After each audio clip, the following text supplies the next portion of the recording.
Fulham, and we'll go back to you, Fraser. Sean, I don't know how much. It's been taken over. It's been taken over. Just so you know, it's been taken over. Because this is 3 days' time now. It's definitely happened, and we've got 300 million spent. So, well, thanks everyone. Well done. It's all worked. Thanks for letting me know. Which of the players that you've just signed are you most pleased with, then? MESSI. He's getting on a bit, but I tell you, he's got some quality, the lad. And Diego COSTA, he's decided that he's had enough there, and he definitely wants to come to the northwest and enjoy the sunshine. Shall we talk about Fulham? Okay. What do you make of the way that they seem to have got to grips with the Premier League after quite a while now? Yeah, look, I know Scotty a little bit. I thought they did a good job in getting over the line last season. Not easy, you know, an indifferent start, which can happen, and then they're just beginning to find their way a little bit more. We've come across teams in the Premier League many times, obviously, and newcomers to the Premier League. It's not an easy task. And I always say everyone's earned the right to be in the Premier League, and once you've earned the right, then you're taken seriously. And we'll certainly be prepping seriously as we did for tonight. The players are under no illusions about the challenge of every side in the Premier League. So our focus will be once again on getting our team to operate in the manner that we can feel that we can affect the game to win. And they've managed 4 draws on the trot in the games leading up to the moment, which proves that they're becoming very difficult to break down at the moment as well. Yeah, well, I mean, every team in the Premier League are looking for that balance, you know, of scoring a goal and not conceding. Possibly they might have looked at that and thought they need to tighten up slightly from their early season way of playing, style, etc. I don't know that, but that's possibly a shout from a distance, you know, from what I've seen. And then, you know, the players will be learning and they'll get more used to the demands of the Premier League, but it still doesn't make it easy, you know, even when you understand the Premier League, it still doesn't make it easy every time that whistle blows. What we will do is we'll be ready, I know that. And in terms of the table, when you look at it at the moment, is it nice to see yourselves with a little bit of a cushion now as far as the lower end of the teams are concerned? No, I've made it clear many times. I'm never really overly concerned with tables. The one at the end of the season is the most important one. The one in between, we just debate and look at it. It doesn't actually mean anything. It's the one at the end of the season. So, you know, we've earned the right over the last number of games, possibly crying it in a bit. I thought we deserved more than we got at Leeds for different reasons. That might have added another point, possibly 3. But I think the return at the moment is very good considering the challenge we've had and the ongoing challenge with injuries and not a fortune spent, let's say. Then I think we've done very well thus far. We have to continue. We have to keep building that mentality to win games. And I thought it was on show for different reasons tonight, you know, the way that we saw the game through. And it's been an important factor for us in the Premier League. It's not just, I've always said, no matter who you are in the Premier League, in any level of football, when you're really on your performance level, you can win a game and you look back on it and you think, actually, I was a deserved winner and more comfortable. When you're not, they're the ones that are really important. The ones when you're not quite there or the opposition are good. I thought that was the case tonight. I thought Sheffield United gave a really good performance and yet we've still come out of it and with a win, looking back at the Sheffield United game, I must say. Then we go on to the Fulham game and we might have to do that again. You know, they've got some quality. They're working with the players hard to get them to perform. We've got to find their margins and find the moments, and we've done that very successfully over a number of seasons, but we'll have to do it again. Thank you. Cheers.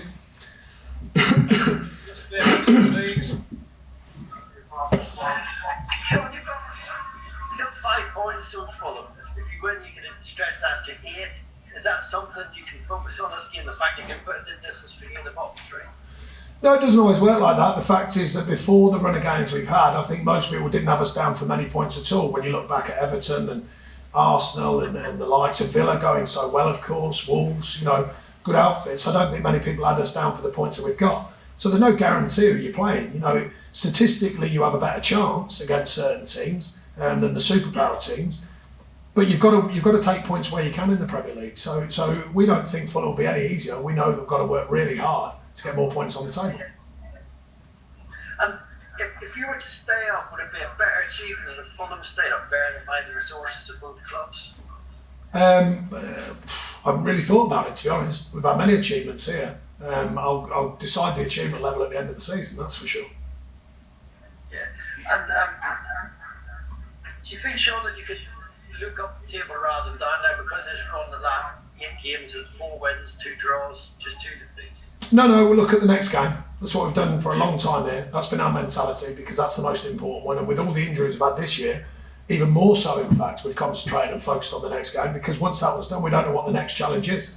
We keep losing players, we get some fit, then we lose them again. So it literally has been one game at a time. And as I said, with the injuries, it's been one day at a time. See how these players are recovering, see who's getting fit and see who's ready to play. So the focus has been even clearer, actually, on the next game is the most important one. But just to look at me, Sean, he obviously scored the goal tonight, was excellent again. And well documented what he's had to deal with personally, but he hasn't had a full night with his affect his performances. He's had that injury as well, but just how pleased are you with him? Yeah, I mean, look, he's earned the right to be the player he is, the captain that he is. People often talk about him being underrated. He's certainly not underrated by me, the staff, or the players here. That's for sure, or the Burnley fans either, by the way. And he continues to give everything to the cause, and that's an important factor. His mentality is super strong. He's delivered another good performance tonight next to Tark, who's playing well. And I will say they've got a good unit in front of them. They respect the fact that we ask a shift off every player. Tactically and technically and mentally, and of course, and physically. So therefore, he knows that people around him are giving everything. And I think as a captain, I think that's a good thing to know. I think when you're standing in the tunnel, you look down the tunnel and you think, right, everyone's working here. I think that's a good start point, and he knows that he's got that around him. John, thanks very much. Cheers, thanks. Thanks, Dave. Now we'll come to Dan King for his Wattles, please. Hi, Sean. Just going back to what you were talking about, job that Scott's doing at Fulham. From your experience, how difficult is it after a relegation to get a team to go again, and then once you've got them up again, to get them sorted in the Premier League? Yeah, they've got about it slightly differently this time, it seems. The first time they got it, they spent, I can't remember, it's something like 120 million. They've gone about it differently this time. They've kind of stuck with a lot more players that they felt have done the work to get them there. The manager, even after a tricky start, there was no noise really about they should change or anything. It seems like they've allowed Scott a chance to work with these players and give them a chance to find their way through the Premier League so far. I'm not saying it's right or wrong, but they have changed that way of looking at it, it seems, as a club. And now they're so far anyway, giving a reasonable account of themselves at the least. And they've had some really good moments, they've had some tough moments, which can happen in the Premier League. But the challenge is always to be respected of getting out of the Championship. I know the Championship's had its different troubles over the last couple of years, mainly financially and budgets and all the rest of it. But it's still difficult to get out of the Championship. There's no gimmies in the Championship, and then of course you get in the Premier League, and there's certainly no gimmies in the Premier League. So I think the way that you adapt, or I can only offer my opinion on it, the way that we adapted, is focusing on what you do. Focusing on the detail. The detail gets more important as you go through a higher level of football, and every season the details are vital. So I think maybe that's something they're adjusting to. They've got the 4 draws that was mentioned earlier.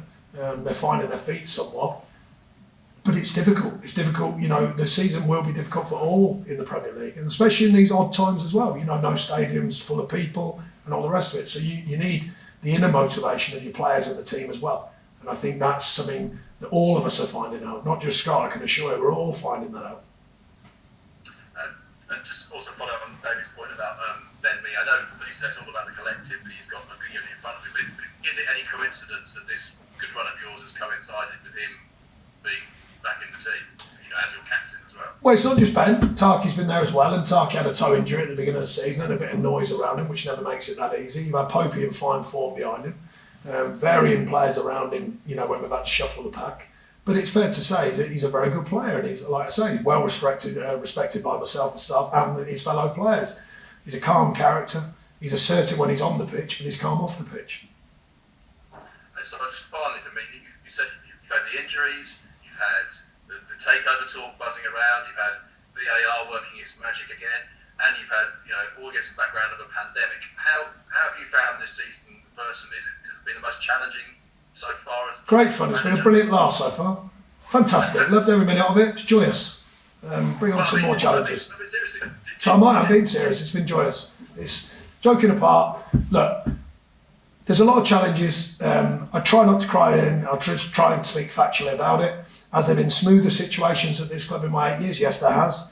Has there been trickier ones? Yes, there has. This has been a time of stretch from the team. I mean, you've got to remember some of the other stuff it gets debated, it gets talked about, not so much with this takeover thing. I don't really know much about that. The chairman and the board have kept that away from me. The idea is the team has still got to be the main focus. That's my 100% focus on the players, well, the staff, the players, delivering performances. Try not to make excuses either to you or in front of the players, because I don't. These are the challenges. This is what it represents. This is what we've got to take on. I've never lost sight of that. Forget about all the noise and all the stories. I've never lost sight of that. That's always been my key directive, and it still is. But you're still having fun or enjoying it. You're still getting something out of doing it. Well, even them challenges, joking apart, but even them challenges, they are enjoyable in a strange kind of way, because it stretches you sometimes.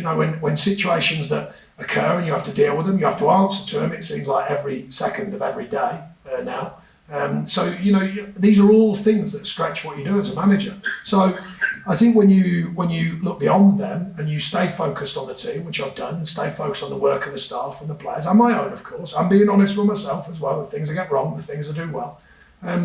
You do get your own feedback from that. That's when you know that you're operating even against sort of the tide, if you like. You're operating well. I think so far the mixture of our team and staff and myself have been operating pretty well all season, actually. People from the outside, you look at a league table and you look at a result. From the inside, we see the work that we're doing, we see the analytics, we see the physical stuff, we see the players, the motivation. We can see into their eyes and know where they're alive and they're ready to go. So these are all things that in-house, forgetting about results, are important to me. And I think we've had a good season for that reason. Looking at the players, knowing they're motivated. We haven't always got the right side of the margins. We've still got lots of challenges coming our way. But that's life in football, and it's certainly life at Burnley. There's been no easy rides here, I can assure you. Well, good luck with Messi. Thanks. Yeah, well, you never know. You never know. Santa might be late. Just throwing it out there. Thanks, Dan. Chris Borden, please. Just quick on Josh Benson, Sean. How much will this sort of running aside and then around the side, sort of accelerated progress that you're on? He's done well. He came in and like many we've had in here, had to wait his time. But as he was, all we ask of players, we don't overcoach them. We let the environment and the culture rub off on them. And he was already getting it anyway. And then we asked a lot of him at Man City. The first game back after the first COVID situation, we took a real bad result. But I thought he was excellent on the night with his shape and his work ethic from a wide role.